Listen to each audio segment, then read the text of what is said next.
नमस्कार, मैं जितेंद्र चतुर्वेदी। बात आज हम लोग आदि गंगा की करेंगे, यानी गोमती। चौंकिएगा नहीं, ये माना जाता है कि गंगा से पहले गोमती जो है वो इस धरा पे उतरी और इसके कई सारे पौराणिक साक्ष्य हैं। तो कुल मिलाकर हम लोग ये समझेंगे कि क्या कुछ साक्ष्य हैं, और दूसरा जो सबसे बड़ी चीज़ है, जो चर्चा का मुख्य विषय है, वो ये कि यूथ इन एक्शन के राष्ट्रीय संयोजक रुद्र प्रताप गोमती नदी को लेकर एक यात्रा निकाल रहे हैं। और ये जो यात्रा वो निकालेंगे उसका क्या सरोकार है, इसको हम लोग समझेंगे। और ये जो आदि गंगा वाला मसला है, इसको भी थोड़ा हम लोग जानेंगे, क्योंकि ये जो आदि गंगा शब्द है वो बातचीत में शत्रुद्र जी से ही मुझे पता चला। तो मैं भी खासा जो है आश्चर्य में पड़ा कि ऐसा भी है क्या। तो शुरुआत हम लोग यहीं से करते हैं कि ये आदि गंगा क्यों कहा जाता है एक, और दूसरा ये समझेंगे कि गोमती के लिए जो इन्हें यात्रा निकालनी पड़ रही है उसके पीछे की क्या वजह है। शत्रुद्र जी, आपका बहुत स्वागत है। और जैसा कि बातचीत में पता चला कि आप एक बड़ा भारी अभियान चला रहे हैं गोमती नदी को लेकर पिछले 1 साल से।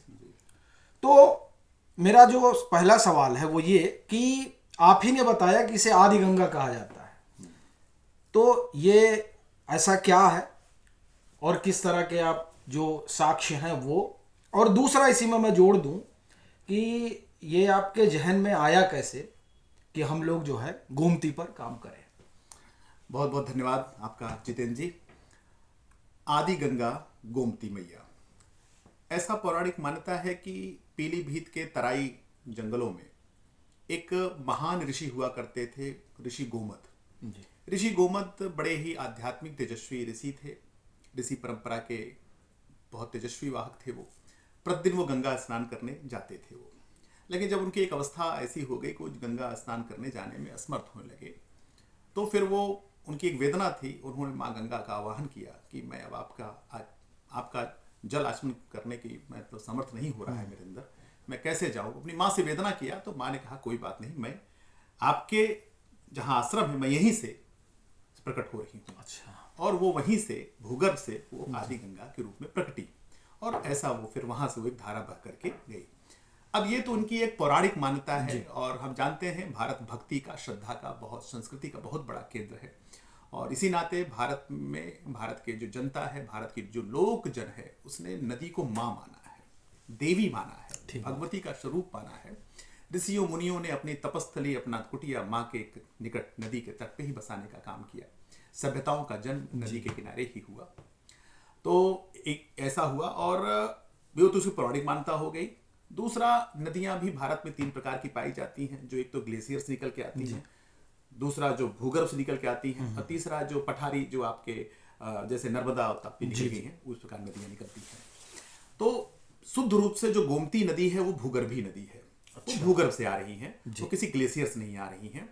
और वैज्ञानिक जो खोज हुई, जो उसमें रिसर्च हुआ, उसमें पाया गया कि जो ऋषि क्षेत्र हो, जो वन क्षेत्र होता था, जो घने वन होते थे, और ऐसे औषधीय पेड़ पौधे होते थे कि एक तो उनका औषधीय गुण प्राप्त होता था, दूसरा वो जमीन के अंदर जल का संचयन करते थे जी।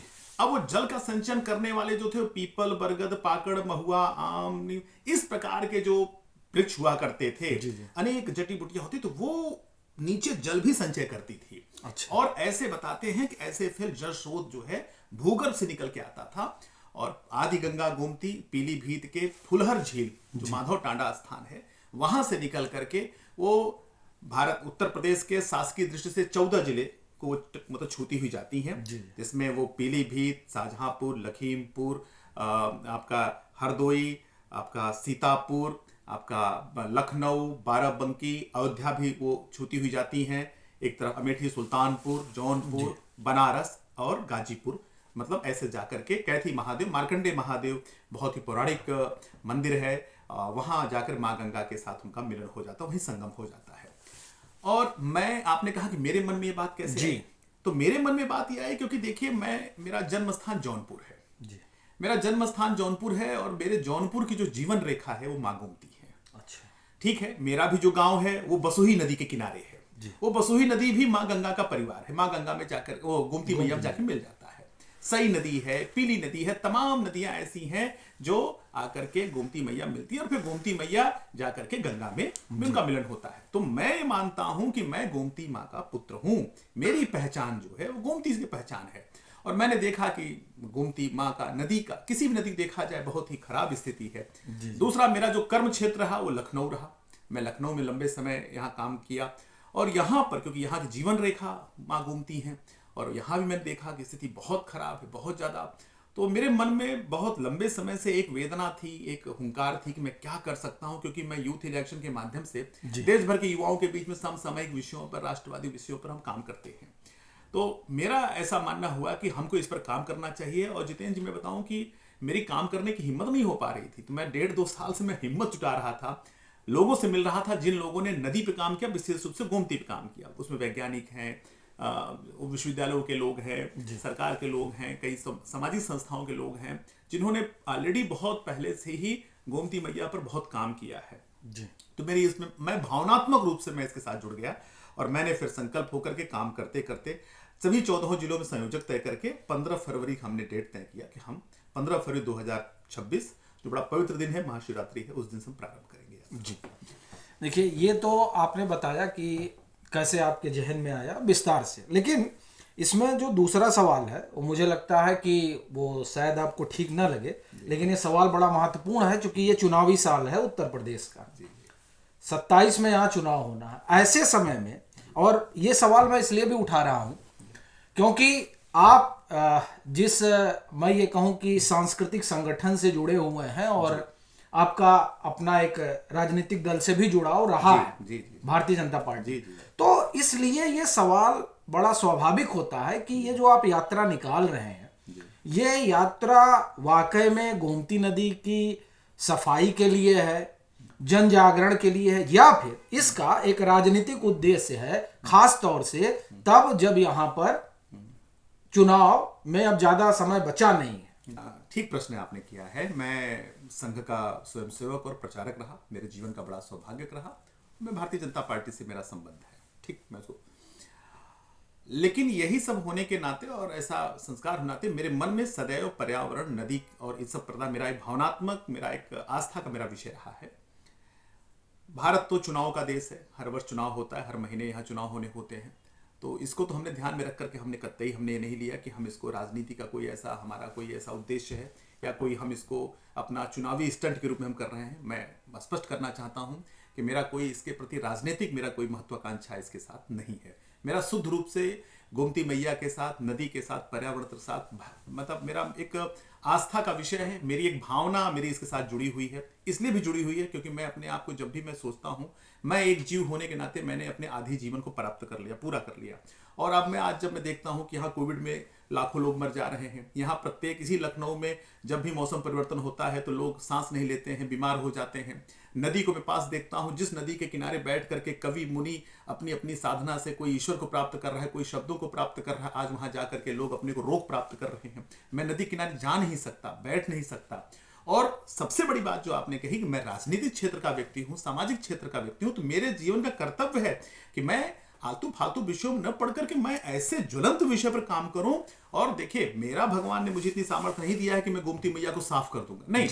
ये देखिए, सरकार और समाज दोनों की बहुत बड़ी जिम्मेदारी है। और मैं ऐसा भी नहीं कह सकता कि किसी सरकार ने इस पर ऐसा ध्यान नहीं दिया। सभी सरकारों ने काम करना चाहती हैं, लेकिन हमको लगता है कोई सिस्टम है जो इसको संभाल नहीं सकती है। सैकड़ों वर्षों से इसको लोगों ने छोड़ रखा है, जो जीवन दायिनी है उसको छोड़ रखा है। आज वो वहां पर प्रदूषण इतना ज्यादा है, आज वहां से नदी से मीथेन गैस निकल रही है।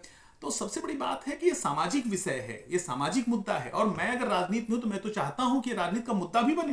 भाई, लोकसभा में, विधानसभा में लोग, हमारे माननीय विधायक, माननीय सांसद इस पर चर्चा करें, नदी कैसे सुरक्षित हो, नदी कैसे स्वच्छ हो, वहां लोग कैसे जनजीवन अच्छा हो। और अभी पिछला विधानसभा दिल्ली का, वहां तो यमुना नदी को लेकर के मतलब मुद्दा बना। तो मैं तो इस बात से बहुत प्रसन्न हूं कि इस देश में कम से कम जाति और मजहब का, धर्म का मुद्दा छोड़ करके लोगों ने नदी का मुद्दा बनाना शुरू कर दिया।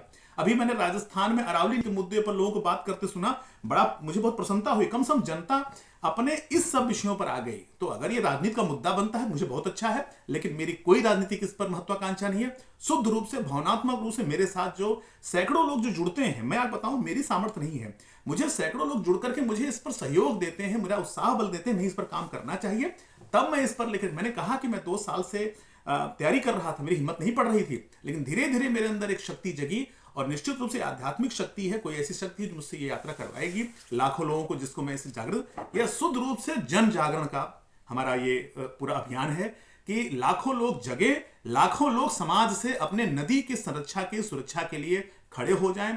नदी एक जीवित आत्मा है, जैसे हम जीवित आत्मा है वैसे नदी जीवित आत्मा है। उस नदी के संरक्षण के लिए, उसके अधिकार के लिए लोग खड़े हों। नदी जीवित होगी तो हम जीवित हो रहेंगे, इसी भाव के साथ है। मेरा कोई इसमें राजनीतिक महत्व नहीं है।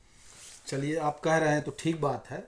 अब दूसरा सवाल मेरा यह है कि आपने कहा कि आपने 1.5 साल इस पर काम किया। जी जी।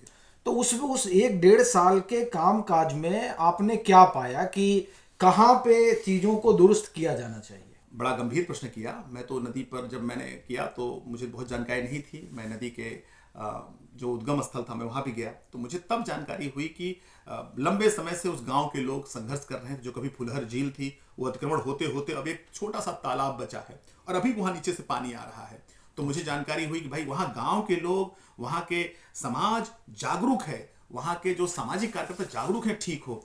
कुछ असामाजिक लोग, कुछ ऐसे आपराधिक प्रवृत्ति के लोग, कुछ ऐसे भ्रष्ट लोग जरूर इन संसाधनों पर कब्जा करके बर्बाद करने का काम किए होंगे, लेकिन मूलतः जो समाज, जो मूल समाज है, वह तो नदी के जागरण के लिए काम करता रहा है। तो मैंने देखा है, तो वहां मुझसे उत्साह मिला, वहां मंदिर बना, और प्रशासन के भी 1-2 अधिकारी वहां जब गए तो उन्होंने भी बड़े भक्ति भाव से काम किया।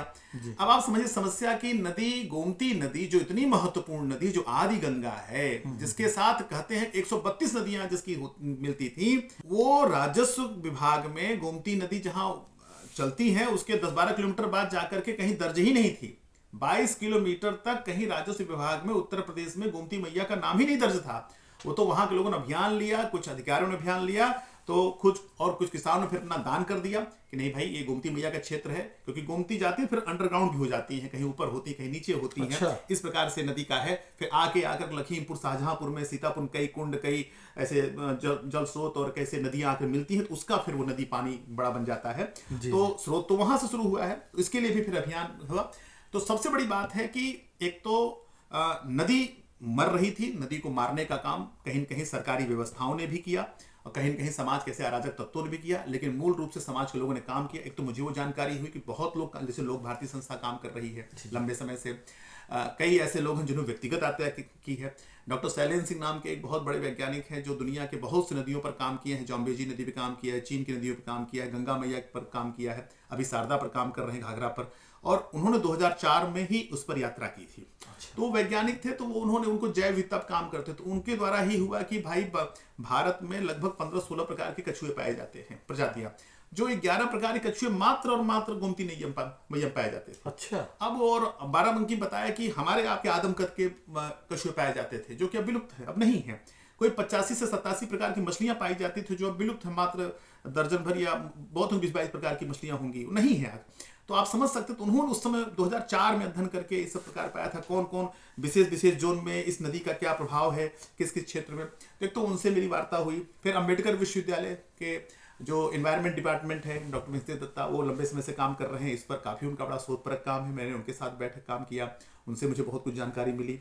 और फिर लोक भारती संस्था है जो संघ की संस्था है, और जो इसी पर्यावरण संरक्षण पर नदियों पर लंबे समय से काम कर रही है, और वास्तव में उनके काम के नाते ही बहुत से गोमती नदी पर काफी काम हुआ, बहुत काम हुआ। और ये जो पंच पल्लव लगे, बजरंग वाटिका लगे, नदी संरक्षण हो, नदी का वास्तविक स्रोत फिर से वापस आ जाए, इस पर लोक भारती बड़ा काम कर रहा है। तो मैं ऐसे लगभग दर्जनों भर लोगों से मिला, बातचीत किया। मैंने भी अपना थोड़ा बहुत जो मुझे था मैंने अध्ययन किया, और अपने आप को स्थान स्थान पर जाकर लोगों से मिलना शुरू किया। सभी जगह मैंने संयोजक तैयार किए, मैंने स्थान तक घाट घाट जाकर देखा। तो जैसे लोक भारती ने हमको एक उदाहरण बताया कि जब वो यात्रा किए थे 2010-11-12 में शायद यात्रा किया था उन्होंने, तो सुल्तानपुर पास एक सीता कुंड है जी। बोले कि सीता कुंड एक ऐसा स्थान था, जब हम लोग गए वहां पर उस घाट पर, तो वहां खड़े नहीं हो सकते थे, इतनी बदबू थी, इतना गंदगी वहां, इतना बहुत। लेकिन उस यात्रा का ऐसा फल था लोक भारती का, उन्होंने कहा कि हम जब गए तो वहां फिर अभियान हुआ, आज के डेट में वो बहुत शुद्ध वहां घाट है, वहां सफाई है, वहां लोग स्नान करते हैं। तो बोले यात्रा के भी प्रभाव पड़ता है कि अगर आप जाते हैं, लोक जागरण होता है तो नदी घाट कहीं सुरक्षित हो जाता है, खड़ा हो जाता है, सरकार की नजरें जाती हैं, समाज की नजरें जाती हैं। और जैसा हमने कहा कि हम वृक्षारोपण करेंगे तो हम ऐसे वृक्षों का हमने वहां पौधारोपण करेंगे जिससे जल संचयन हो। तो हमने देखा कि पीलीभीत सेट में सफेदा, यूकेलिप्टस जैसे ऐसे पेड़ लगाए गए हैं लाखों की संख्या में, जो जल का दोहन करते हैं। साठा धान एक होता है जो पीलीभीत क्षेत्र में आपको मिलेगा और लखीमपुर क्षेत्र मिलेगा, जो बैन है, नहीं लगना चाहिए, लेकिन वो खुलेआम लोग लगाते हैं क्योंकि वो पानी बहुत पीता है। तो सामाजिक समस्या भी है, सरकार की भी समस्या है, और मैं समझता हूं कि जब समाज जगेगा तो अपने आप ये ठीक होगा।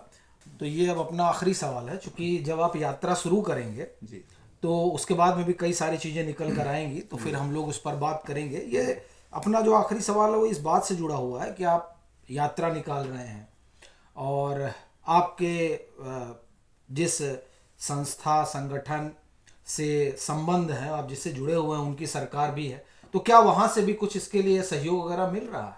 नहीं, हम लोग समाज से शुद्ध रूप से सहयोग प्राप्त करके या हमको मिल रहा है।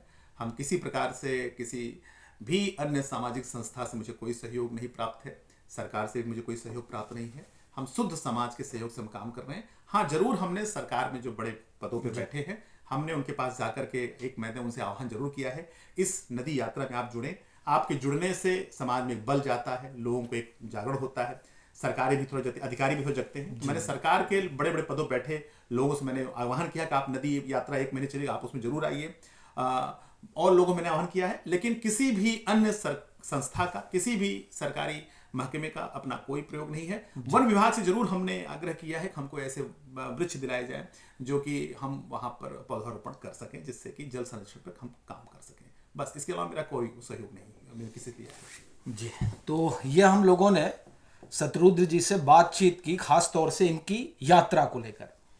पहले तो शत्रुद्र जी को बहुत सारी शुभकामनाएं, क्योंकि ये एक भागीरथी प्रयास करने जा रहे हैं।